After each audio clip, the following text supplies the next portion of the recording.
اعوذ باللہ من الشیطان الرجیم بسم اللہ الرحمن الرحیم۔ حضور اکرم صلی اللہ علیہ وسلم نے غصے کا بہت آسان علاج بتایا۔ بہت سے لوگ بہت دیر سے انتظار میں ہوں گے کہ یہ تو آج سن لیا کہ غصے کی کتنے نقصانات ہیں، لیکن جلدی سے یہ بھی تو بتایا جائے کہ آخر اس کا علاج کیا عجیب معالج تھے رسول اللہ صلی اللہ علیہ وسلم۔ آپ نے فرمایا اذا غضب احدکم فلیسکت، جب بھی غصہ تم میں سے کسی کو آئے تو بس چپ ہو جائے، خاموش ہو جائے۔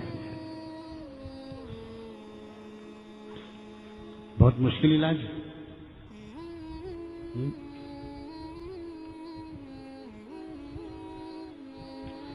غصے کے وقت میں بہت بڑبڑانے کا دل چاہتا ہے، چیخنے، چلانے، ڈانٹنے، اور آپ فرمائیں چپ۔ اچھا، خاموش ہو جانے کے فوراً بعد غصہ کم ہونا شروع ہو جاتا ہے۔ کوئی صاحب پوچھے کہ کتنے گھنٹے خاموش ہیں؟ بعض لوگ ہوتے ہیں نا بنو اسرائیل کے رشتے دار، گائے کیسی ہوگی،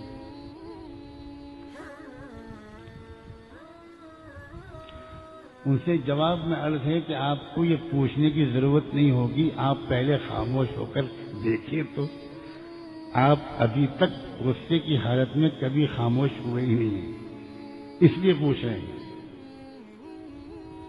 ورنہ خاموش ہو کر تو دیکھیے آپ غصے کے وقت میں، اور غصے کے وقت میں آپ خاموش ہوں گے تو آپ یقین مانیں چند سیکنڈ کے اندر غصہ نہیں چلتا۔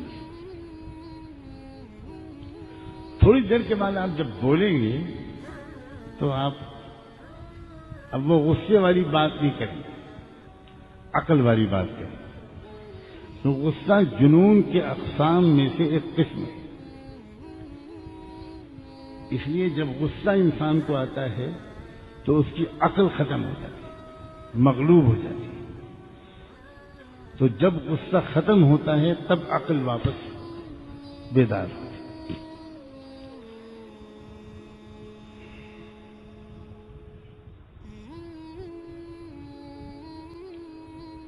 حضرت تھانوی رحمۃ اللہ علیہ سے کسی نے پوچھا کہ میرا غصہ بہت بے قابو ہے، میں کیا کروں؟ حضرت تھانوی نے اپنے ہی دور کے کسی بزرگ کا نام بتایا، کہا ان کے پاس چلے جاؤ اور کچھ دن قیام کرو۔ وہ وہاں سے واپس آئے، حضرت نے پوچھا کہ کیا حال ہے؟ فرمایا ختم ہو گیا غصہ، بہت قابو میں آ گیا۔ کیسے؟ کہ میں خود حیران ہوں، کیسے؟ نہ میں نے ان سے غصے کا علاج پوچھا، نہ انہوں نے مجھے کچھ غصے کا علاج بتایا، اور عام طور پر لوگ وظیفے پوچھتے،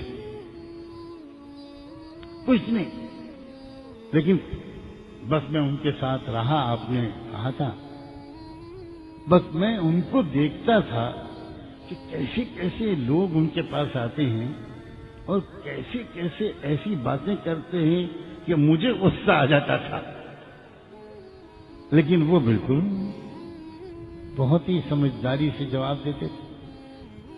تو ان کو دیکھ دیکھ کر میرے اندر برداشت کرنے کی طاقت آ گئی۔ یہ کہاں تلاش کا مزاج کہاں رہ گیا؟ کہاں مزاج رہ گیا؟ کسی کو بتایا جائے آج اول تو کسی میں طلب ہی نہیں پیدا، اور کسی کو بتایا جائے کہ فلاں جگہ جاؤ، پہنچ جائے گا۔ جب کسی انسان کے اندر ایک جذبہ، ایک دھن، ایک فکر ہوتی ہے کہ اس برائی کو میں اپنے اندر سے نکال کر رکھوں گا، چاہے مجھے جو بھی کرنا پڑے، تو اس کی طلب کو دیکھ کر اللہ تعالیٰ بڑی آسان کر دیتے ہیں اس کی تمنا کو پورا کرنا. ایک ترکیب اور ہے، اپنی سوچ کو مثبت بنائیں. دیکھیے کسی چیز پر بھی آپ دیکھیں تو دو اینگل سے آپ اس کو دیکھ سکتے ہیں، ایک پازیٹو ایک نیگیٹو، ایک مثبت ایک منفی. اگر بعض لوگوں کا مزاج ہے کہ ان کی نگاہ نیگیٹو ہی پڑتی ہے، مثبت پڑتی ہی نہیں، تو ایسے لوگوں کو بہت جلدی غصہ آتا ہے، اس لیے کہ وہ جو دیکھنا چاہتے ہیں وہ ان کو نہیں نظر آتا، اور جو نہیں دیکھنا چاہتے کمبخت وہی بار بار نظر آتا.